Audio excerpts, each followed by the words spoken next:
Right now, at this very moment, whether you realize it or not, a battle rages for your mind. Some would say that ignorance is bliss, but Ayn Rand once said, you can ignore reality, but you can't ignore the consequences of ignoring reality. If you can learn to win the battle for your mind, all of the other battles in your life will shrink to manageable levels. We are under a three-front attack from the devil: financial, political, and spiritual. But in order for that attack to have any effect, he must first wage a successful war on our minds. He speaks to us so often we confuse his voice with our own. Do you have a quiet, peaceful mind, or is your mind a war zone? Are the voices in your head constantly arguing with each other? Make no mistake, one voice is God's, one is yours, and one is the devil's. You might not think this is true now, but be on your guard for the next few weeks, watch, pay attention, and see if this is not true. If you want to win the battle for your mind, then you need to be able to isolate the voice of the devil and push it out. Restoring order to your mind should be your highest priority. I grew up as a Mormon in Utah, so as you can imagine, I have a unique perspective on cults. A cult is a lot like a casino. It's easier than you think to get into one. In fact, one day some of your friends will probably try to drag you into one. It's harder than you think to get out of one, and the house always wins. The Mormon cult was designed to produce two basic types of people: the committed follower and the person who's angry at God. And either way, the house wins.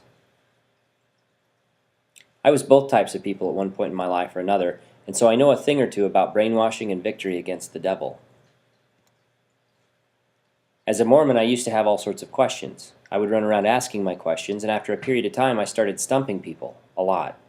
And they would say to me, well, Tom, I don't know the answer to your question, but someone in our religion does. And I would say, great, point that person out to me, because I actually want an answer to my question. One day I ran into a guy who said, you know all the things about our religion that you understand? Those are your core beliefs. The things you don't understand, you should accept on faith. That's what faith is. And I thought, wow, that was the best definition of faith I had ever heard up to that point in my life. But then I started paying attention, and I noticed that the problem wasn't with my questions, it was with the answers I was getting. They didn't make sense.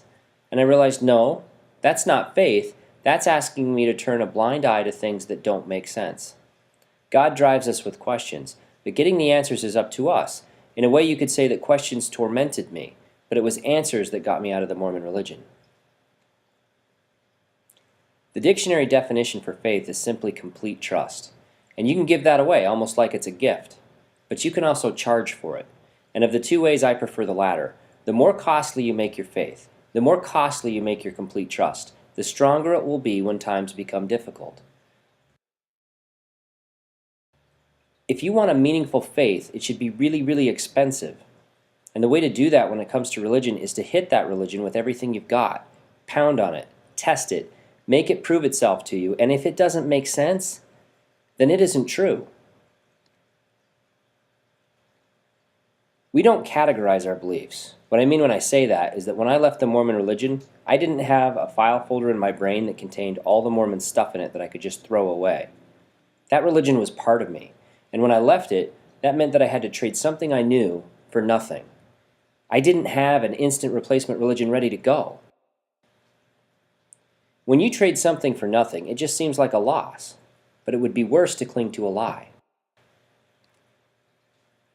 When I moved to California, I met the girl that led me to the Lord. She loved to argue. We argued for 3 years about religion. You have to keep in mind, I had been raised in a cult. I wasn't willing to just jump into the first new religion I encountered.